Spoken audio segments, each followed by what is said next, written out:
I'm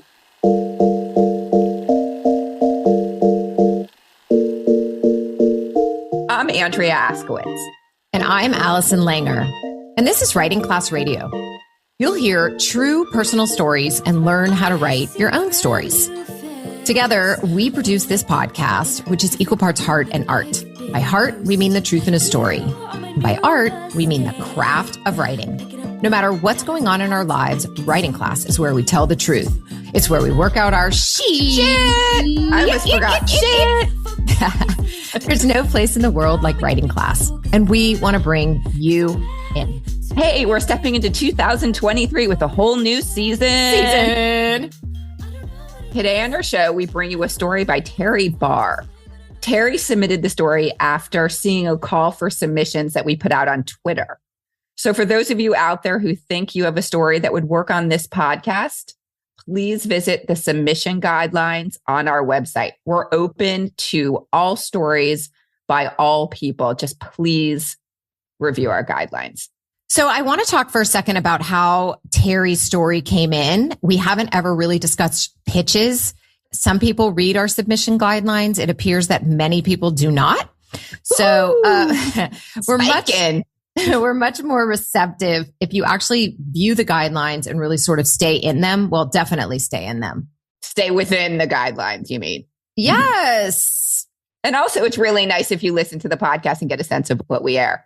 That's actually really crucial. I think last time after I read about 10 submissions in a row, I think I called you and said, we are charging for this. I was super pissed because not one story, maybe one, was along the lines of what we typically air, meaning that it was a real situation with a story. Yep. Something happened. Yes. The narrator changed, the situation changed, like something changed. Somehow the situation impacted the narrator, but we don't want to hear about your worst nightmare unless you're planning to tell us how it's changed you. That was good. That's good. Yeah. We don't want to hear about your worst nightmare unless you tell us how it changed you, what Allison said. Mm-hmm. Oh my God. You just repeated it? Really? I did word for word. I did that on purpose. Oh my God. I know I always do that. So tell us about Terry's pitch. We typically like essays that are between I don't know, they could be 850 to 1500 words. Terry's story came in at 1,000 words. He attached it as a Word doc and attached it to his email, which is great. You can also place it, copy and paste it in the document too, if you want to. Into the email. Yes, into the email. Sorry. And that's good if you are sending it from a foreign country or with a different program than Word, because sometimes we can't open them. And then I got to go back and forth trying to get you to send it, and it's a pain. So if you want to just paste it into the email, that's great too. So both is great. And I want to read Terry's pitch. So listeners, you guys out there have an idea of a pitch done well. Okay. This is what he said. Dear Writing Class Radio, thank you for considering my true story, Groomsman, 1,000 words in parentheses. This past year, after almost 40 years of teaching on the college level, I discovered that one of my colleagues was a sexual predator. This discovery, with all its attendant guilt about what I should have known, took me back to my own adolescence and to an episode where others should have known what could have happened to me too. I appreciate your time and look forward to your decision. Sincerely, Terry Barr. Terry also attached a bio, which is always great, with links to his social media in case we wanted to check him out, or link if we chose his story. So, which we did. And now I have all his information and I don't have to ask him 57 times for his bio, which I think we asked anyway. But what I also thought was really interesting is that after we cut, he had a bunch of examples and we narrowed it down to one example. And you'll notice in this story, once he starts reading what we're talking about, but he had a couple tangents. Anyway, we didn't think that they served the story. Also, it was unnecessary. So we cut those, but asked for more detail about the main situation. But I want to say, before you talk about the story, and we'll hear the story in a second, what drew me into this pitch is there was a definite why now. So there was something happening in this narrator's life now that prompted him to tell this story now. And also there's oh my God, there's this intrigue, this danger, this shit situation that he's alluding to. And he is telling us that other people, he's guilty that he didn't see the sexual predator on his own campus. And he's like, what the hell with the people in my life who didn't see what was happening to me? So now I'm like, whoa, what happened? I think it would have been okay for Terry to not be so mysterious and to tell us. But either way, I was intrigued.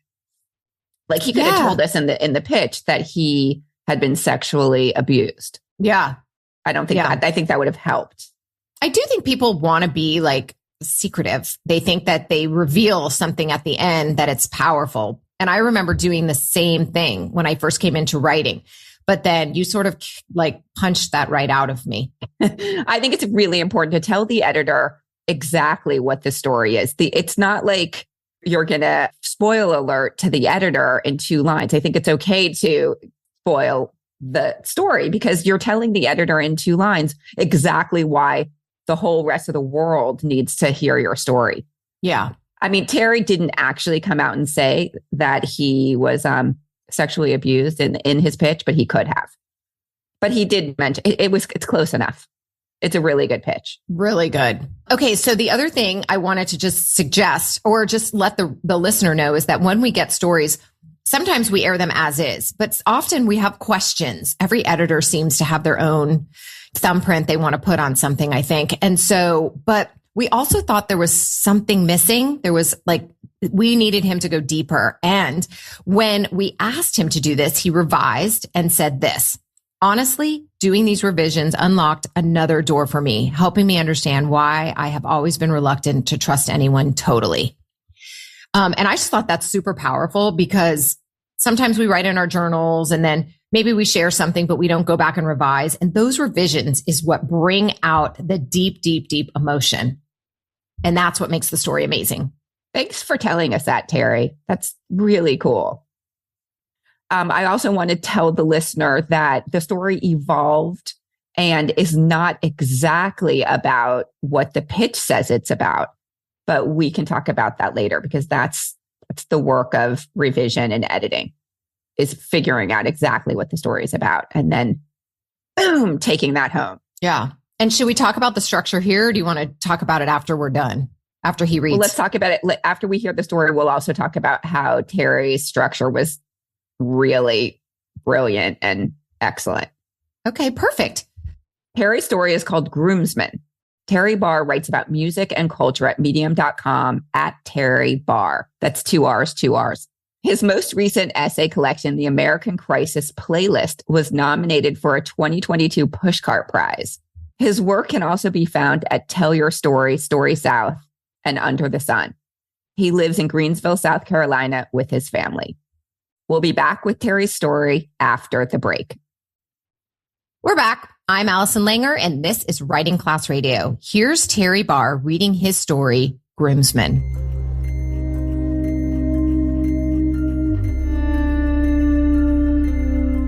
I recently read Each Fallen Robin, essays about the art that made me by my friend Cameron Cook. One of the essays begins, in March of 2012, I was sexually assaulted by my film studies professor in his home. I tensed. He sat down next to me. He was sitting so close, our thighs were touching. Professor Steve, real name redacted, put his left arm over my shoulders. He told me it was more comfortable that way. If you are reading this and you have never experienced this kind of grooming, you're likely wondering why I allowed the rest of the story to happen. I did not wonder.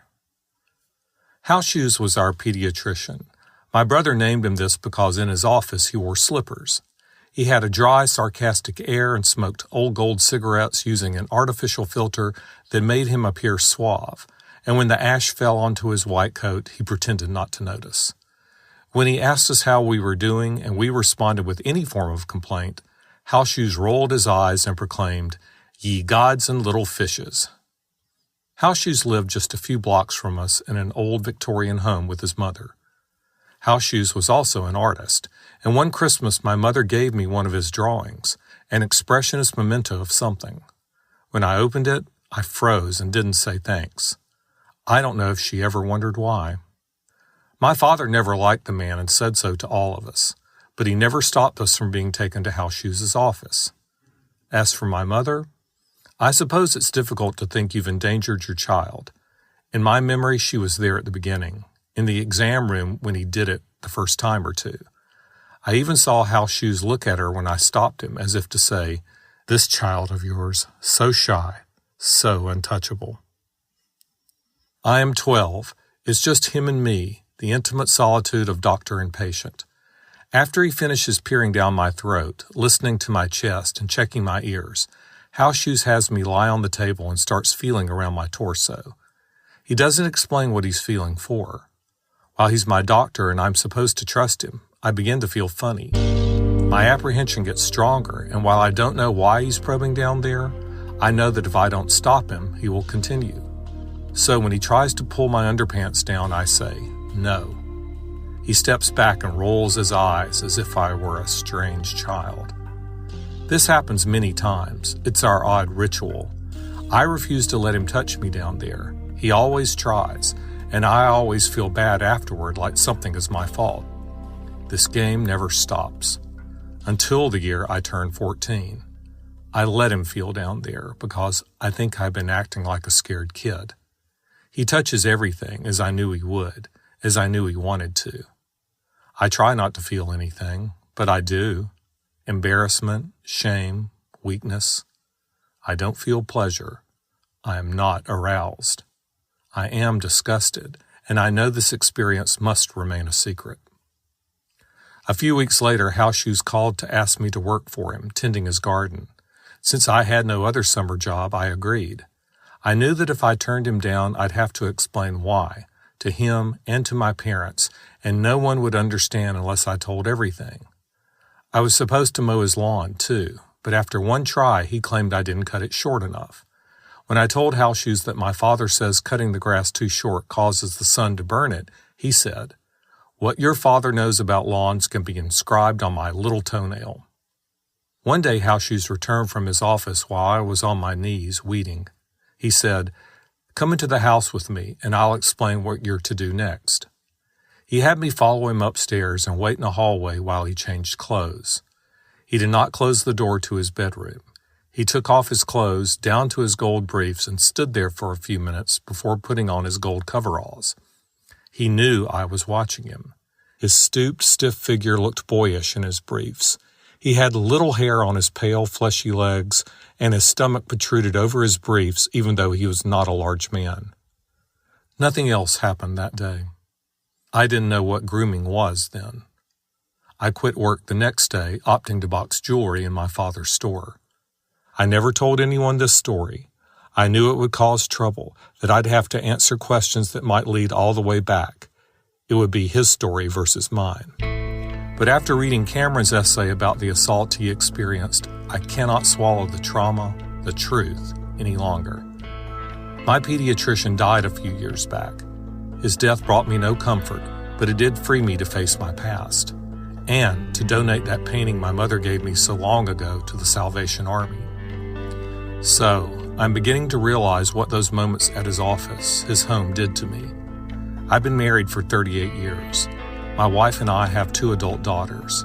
My wife is also a therapist, and because I love and trust her, I finally told her these parts of my past that had previously been a barrier to certain intimacies, parts that made me complicit in a secret crime, a silence that allowed my pediatrician and people like that film professor to continue. Since I can't erase these moments, I do the opposite. Just like Cameron, I go deeper into their danger by writing about them. Wow. I want to remember what the pitch was. Yeah. Whew, I swear, we've read it a couple times now, and each time I'm just more and more disgusted. Like this time I felt it in my throat. I was like, ugh, and my son just went to the pediatrician today. He's 17. He has a strep throat. And you can't trust anyone. I can trust Kramer, but can you? Obviously this guy's pediatrician. He's supposed to care for kids. That line where he said, he's my doctor. I'm supposed to trust him. I know. Okay, we'll talk about the pitch in a second, because I wanted to mention how I really understand. Terry showed me what grooming looks like, what it is. Mm-hmm. I get it. I so get it. It's like this slow, corrosive, scary mind fuck. Yeah, that's it. And the fact that horrible. This pediatrician made him feel like something was wrong with him because he didn't want to let this man touch him. Yeah. The pediatrician was like giving him these eyes, these like, silly child. Because older people have control over, there's a power dynamic that is at play with older people and younger people. It's so sad and scary. Such beautiful writing, so well told, so that I understood that. Mm-hmm. So the original pitch we thought that the story was going to be about the parents ignoring who didn't protect. Yeah. But I think his parents were groomed too. I guess. I mean, doctors are in a position, these people in high positions that make you think this is normal and they see it every day. Of course, this is what they do. Like, why? I mean, think about that doctor, the one with the gymnast. I know. I just thought of that. A lot of the mothers or parents were actually in the room when that doctor was like feeling girls up. Just horrible what people do. Oh.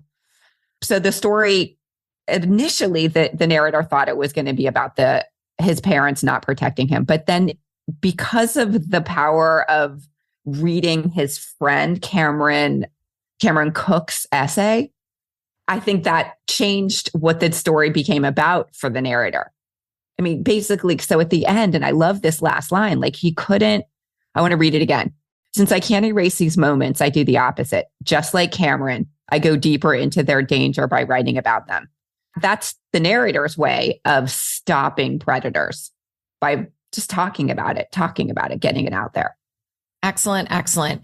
So structure. So I want to just go back because, I love structure in everything, and especially in storytelling, because that's how my mind works. It needs a structure. I don't want to be lost at the top. So we know right at the top. Wait, what else do you love structure in besides storytelling? What do you mean? Well, I like to know what my day is going to look like. Like I have an agenda. I'm showing you my agenda. Oh. Like I like to know where I'm going to be, what I'm going to do. I like knowing when my meetings are. I know, like I got it. I'm not like, and somebody has told me that you need to be a little bit more spontaneous, but I don't know. I'm not that spontaneous. So when a story comes to you, if you can see the structure like mapped out in your mind, it's more comfortable and more pleasing. Is that what you're saying? That's so cool. Okay. And easy to follow. Tell us about the structure. Yeah. Okay. So he starts with basically what happened. Like you're saying, the why now. I recently read Each Fallen Robin, right? So he just read this essay collection from his friend Cameron Cook. And in those essays, he realizes that one of his colleagues is a sexual predator. And that brings up his story. Yeah. And that Cameron Cook was also groomed. Yes. So it's like, if you don't understand why I let the rest of this shit happen, then you don't understand grooming. But our narrator understood. Yes, exactly.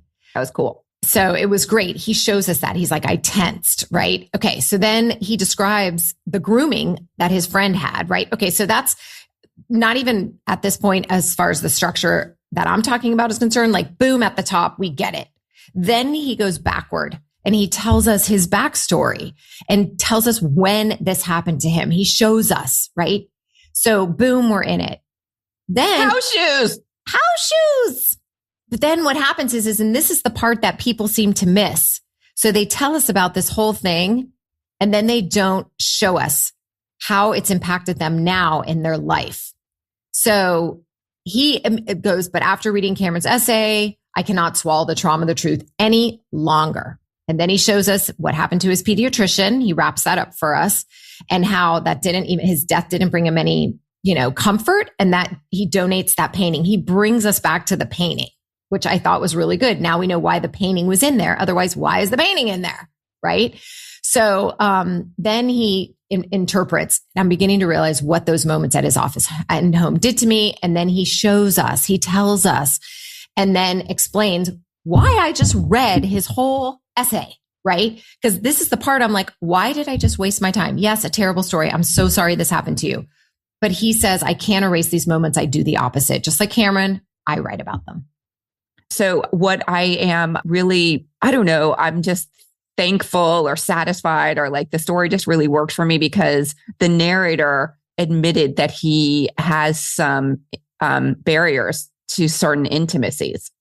And I feel like that was vulnerable and to mention. So it's about like how it's affected him.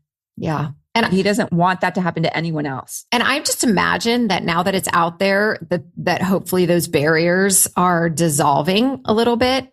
I mean, I hope that for all of us that are like not addressing things that are bugging us or that are hiding or whatever, that we all get it out there and we share it and we tell it and we learn from it and we work on it and we really try to evolve, because I really do. I mean, I have my own, every single person I've ever loved has croaked on me, basically. So it's intimacy issues. We all deal with them.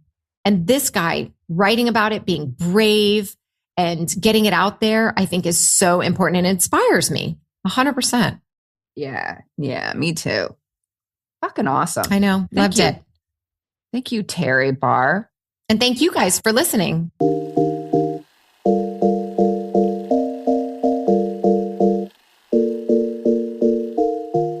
Writing Class Radio is hosted by me, Allison Langer. And me, Andrea Askowitz. Audio production by Matt Cundill, Evan Surminski, and Aiden Glassey at the Sound Off Media Company. Theme music is by Emia. There's more writing class on our website, writingclassradio.com, including stories we study, editing resources, video classes, writing retreats, and live online classes. Join our writing community by following us on Patreon. For $35 a month, you can join our First Draft weekly writers group. You have the option to join me on Tuesdays, 12 to 1 Eastern Time, and or Zorina Frey Wednesdays, 7 to 8 p.m. Eastern. You'll write to a prompt and share what you wrote. If you're looking to take your writing to the next level, for $145 a month, you'll get First Draft and Second Draft. In Second Draft each week, 3 people bring a second draft for feedback. Join the community that comes together for instruction, an excuse to write, and most importantly, the support from other writers. To learn more, go to patreon.com/writingclassradio. A new episode will drop every other Wednesday. There's no better way to understand ourselves and each other than by writing and sharing our stories. Everyone has a story. What's yours? Produced and distributed by the Sound Off Media Company.